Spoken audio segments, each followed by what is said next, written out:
Imagine a long highway passing through a dense forest. It is pitch dark and it is raining heavily. There are three people sitting in a car and they are driving through the same forest at night.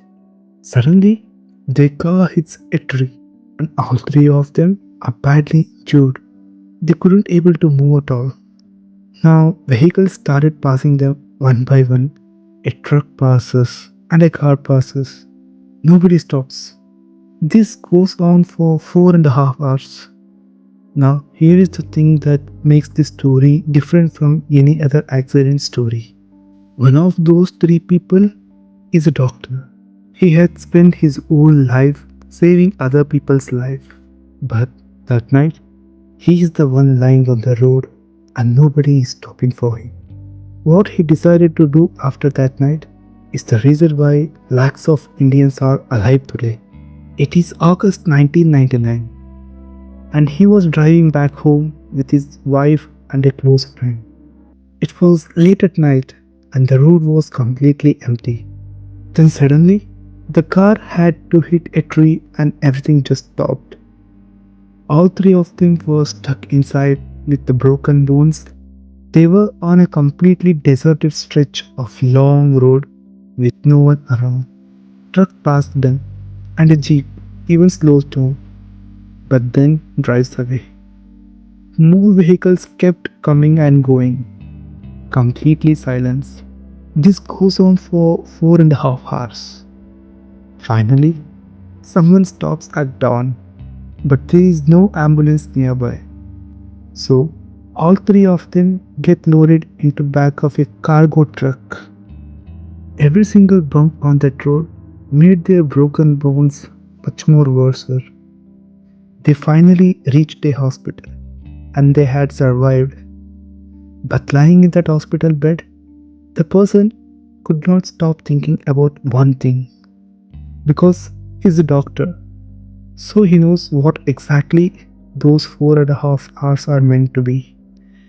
There is something in the medicine called the golden hours. It means the first 60 minutes after a serious injury.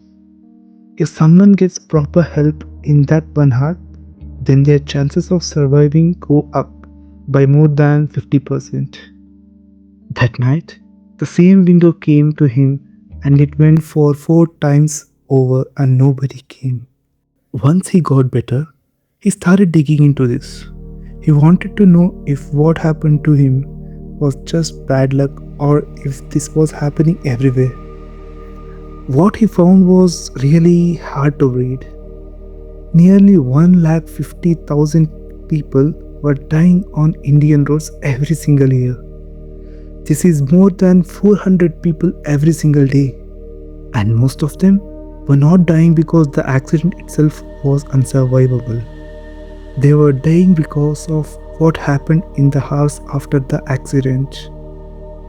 There was no emergency helpline number for highways back then.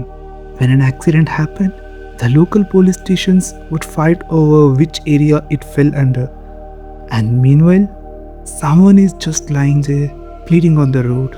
Ambulance from cities had no idea how to reach those small remote stretches. Private hospitals near highways would turn unconscious patients away because there was nobody to sign a payment form.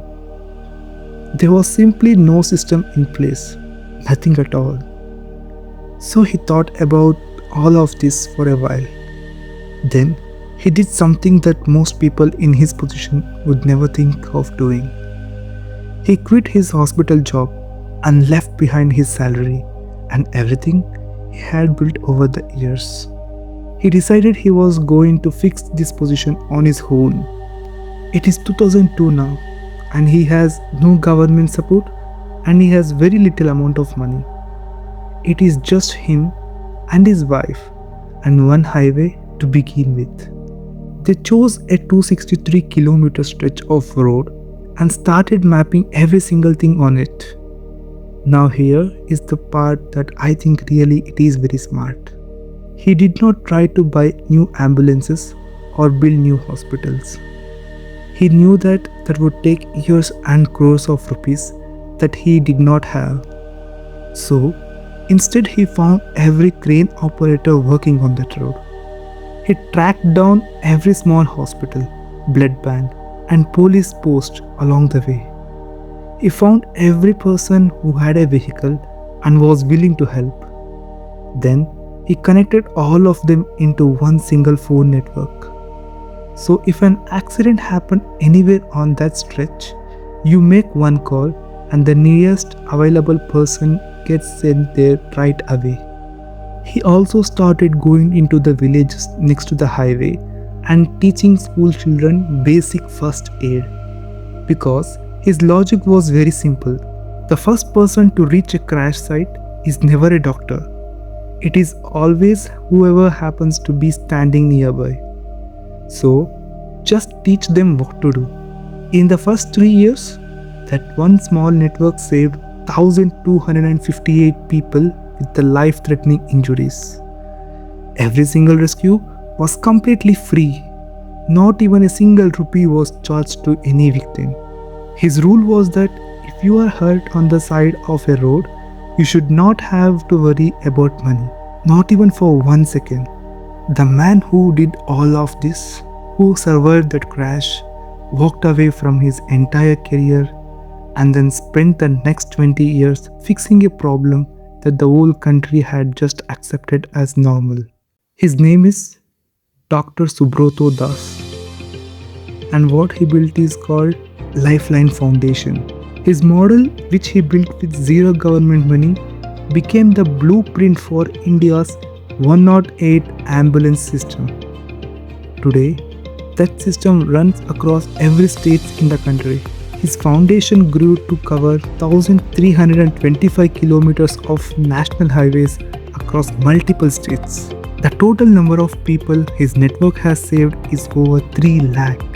In 2017, the government of India awarded him with the Padma Shri. He is the only Indian to ever receive the Asian EMS Lifetime Achievement Award. He never charged a single victim. He never took a government money. He never put his name on any building. He just wanted ambulances parked near toll plazas. He just wanted the system to work at midnight 1:30 a.m.